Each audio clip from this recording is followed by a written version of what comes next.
Welcome all of you to my YouTube channel How I Can Learn. Today's topic is chemical reaction.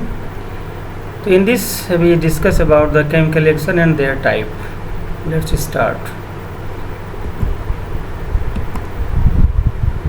Chemical reaction कह रहा है कि वो process है जिसमें एक या एक से अधिक सब्सटेंसेस जो है यानी रिएक्टेंट जो है ये कन्वर्ट हो सकते हैं एक या एक से अधिक डिफरेंट सब्सटेंसेस में जो कि प्रोडक्ट्स के रूप में कह रहा जो सब्सटेंसेस किसी जो हो सकते हैं या तो केमिकल एलिमेंट्स हो सकते हैं या केमिकल कंपाउंड हो सकते हैं।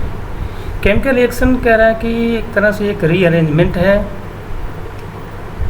और ये जो है कॉन्स्टिट्यूएंट्स एटम का है और ये रिएक्टेंट्स कह रहा है क्रिएट करते हैं डिफरेंट सब्सटेंस के प्रोडक्ट बनाते हैं। बात करें टाइप ऑफ रिएक्शन की तो कह रहा है कि synthesis are the combination reaction, decomposition reaction, neutralisation reaction और सिंगल रिप्लेसमेंट रिएक्शन और इसको हम कह सकते हैं कि डिस्प्लेसमेंट रिएक्शन या डबल रिप्लेसमेंट या displacement reaction, combination reaction, oxidation and reduction reaction या इसको हम जनरली रिडॉक्स रिएक्शन भी कहते हैं। तो पहला की बात करें जैसे कि कॉम्बिनेशन या सिंथेसिस रिएक्शन की बात करें तो सिंथेसिस रिएक्शन में जो टू या उससे मोर सब्सटेंसेस जो है कंबाइन होते हैं और ये फॉर्म करते हैं एक मोर कम्प्लेक्स सब्सटेंस। और जनरली अगर इस रिएक्शन के बारे में करें मान लीजिए कि टू और मोर रिएक्टेंट हैं जो मिल करके यील्ड करते हैं एक प्रोडक्ट बनाते हैं और उसके अंदर उसकी प्रॉपर्टी क्या होती है डिफरेंट हो जाती है। एग्जांपल के तौर पर मान लीजिए कि हम सिंथेसिस रिएक्शन की कहें कि combination of iron and sulphur, iron और सल्फर कंबाइन करके ये फॉर्म करते हैं आयरन सेकेंड सल्फाइड। दूसरा एग्जांपल कर लें यानी Fe+S is equal two gives FeS यानी आयरन सेकेंड सल्फाइड। दूसरा एग्जांपल है मान लीजिए कि जैसे हाइड्रोजन गैस है वो ऑक्सीजन के साथ कंबाइन होकर के प्रोड्यूस करती है एक more complex substance such as water यानी 2H2+O2 by electrolysis is converted into H2O यानी वाटर मॉलिक्यूल में ये कन्वर्ट हो जाता है। दूसरा रिएक्शन कहें डिकम्पोजिशन रिएक्शन तो क्या ये रिएक्शन हुआ है जिसमें एक मोर कम्प्लेक्स सब्सटेंस ब्रेक हो जाता है इनटू मोर सिंपल पार्ट में या ये कह सकते हैं कि ये एक अपोजिट है सिंथेसिस रिएक्शन के और जिसको हम इस तरह ले सकते हैं। मान लीजिए एग्जांपल लें कि decomposition reaction electrolysis of water to make oxygen and hydrogen gas, इसका जो है एग्जांपल है यानी 2H2O by electrolysis is converted into hydrogen and oxygen gas में ये कन्वर्ट हो जाता है। नेक्स्ट रिएक्शन कह रहा है न्यूट्रलाइजेशन रिएक्शन, वो रिएक्शन जिसमें एक एसिड रिएक्ट करता है एक बेस से और बोथ न्यूट्रलाइज हो जाते हैं तो फॉर्म करते हैं सॉल्ट एंड वाटर। ऐसे रिएक्शन को हम न्यूट्रलाइजेशन रिएक्शन कहते हैं। एग्जांपल के तौर पर मान लीजिए कि हाइड्रोजन क्लोराइड है उसको रिएक्ट कराया जाए सोडियम हाइड्रोक्साइड से तो वो दोनों मिलकर के एक कंपाउंड फॉर्म करते हैं जिसका नाम है कॉमन साल्ट और साथ में वाटर यानी HCl+NaOH गिव्स NaCl+H2O। इस तरह इस रिएक्शन से जो है सोडियम क्लोराइड और वाटर फॉर्म होते हैं। सिंगल रिप्लेसमेंट रिएक्शन कह रहा है कि ये वैसा रिएक्शन है वो रिएक्शन है जिसमें एक सिंगल अनकम्बाइंड एलिमेंट जो है वो रिप्लेस कर लेता है अनदर इन ए कंपाउंड में।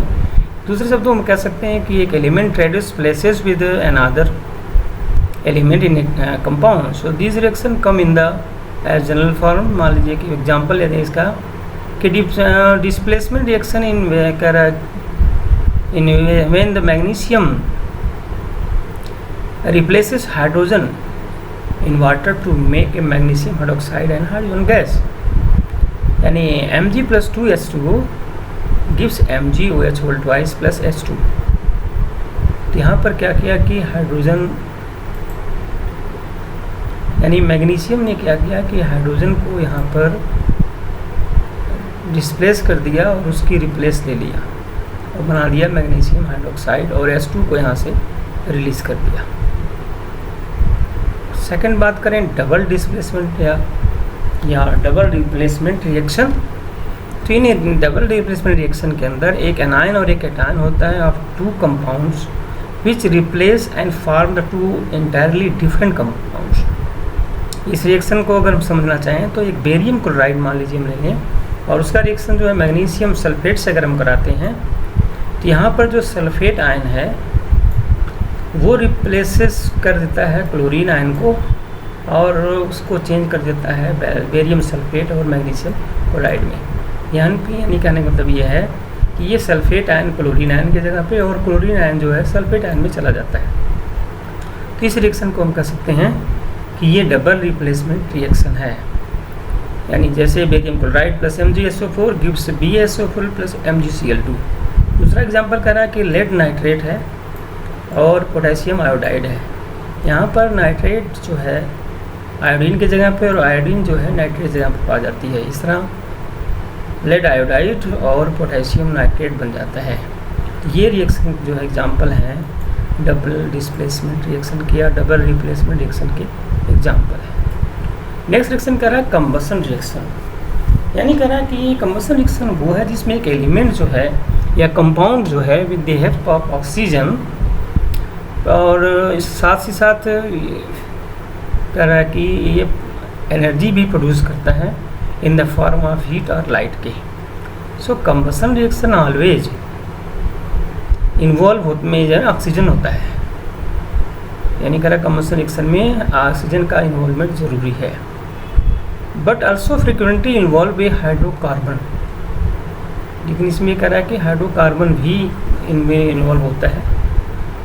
लेकिन कह रहा है कि हमें ये भी देखना है कि इसमें हीट प्रोड्यूसिंग की बात करें तो ये भी है, जैसे C+O2 CO2 plus heat, Mg+O2 MgO plus heat, S+O2 SO2 plus heat. तो ये जो है एक कंबसन रिएक्शन के example. Come to the next oxidation and reduction, और बहुत कंबाइन करें तो बन जाएगा ये रिडॉक्स रिएक्शन। तो कह रहा है कि एक एग्जांपल ऐसे sodium react with chlorine form the sodium chloride. तो सोडियम क्लोराइड जो फॉर्म हो रहा है ये रिडॉक्स रिएक्शन का एक एग्जांपल है। रिडॉक्स रिएक्शन को हम समझने के लिए उस टर्म को समझें कि term of transfer of electron, इसमें क्या होता है, ट्रांसफ़र ऑफ इलेक्ट्रॉन्स होता है। One involves species as a reducing agent to another oxidising agent के रूप में। और इस फॉर्म में प्रोसेस में जो फॉर्मर स्पीसीज होती है वो ऑक्सीडाइज होती है और लेटर वाली जो होती है वो रिड्यूस होती है। इन द एग्जाम्पल इसमें देखें सोडियम और क्लोरीन में, तो यहाँ पर कह रहा है कि अगर ऑक्सीडेशन की बात करें तो इनमें इंक्रीज इन ऑक्सीडेशन स्टेट। जैसे सोडियम क्योंकि एक एलिमेंट है तो इसकी ऑक्सीडेशन स्टेट क्या होगी, 0 होगी। और यहाँ पर देखा जाए तो इसकी ऑक्सीडेशन क्या हो जाएगी, ये माइनस और ये +1। यानी यहाँ पर इसकी जो है 1 है और यहाँ पर इसकी क्या थी 0। और दूसरी तरफ इसकी क्लोरीन की एक मालिक है, ये इसकी 0 है और यहाँ पर -1 है। यानी यहाँ पर डिक्रीज़ हो रही है और यहाँ पर इंक्रीज़ हो रही है। तो जहाँ इंक्रीज़ होता है वो ऑक्सीडेशन स्टेट होता है और जहाँ पर डिक्रीज़ होता है वो रिडक्शन स्टेट कहा जाता है, यानी रिडक्शन।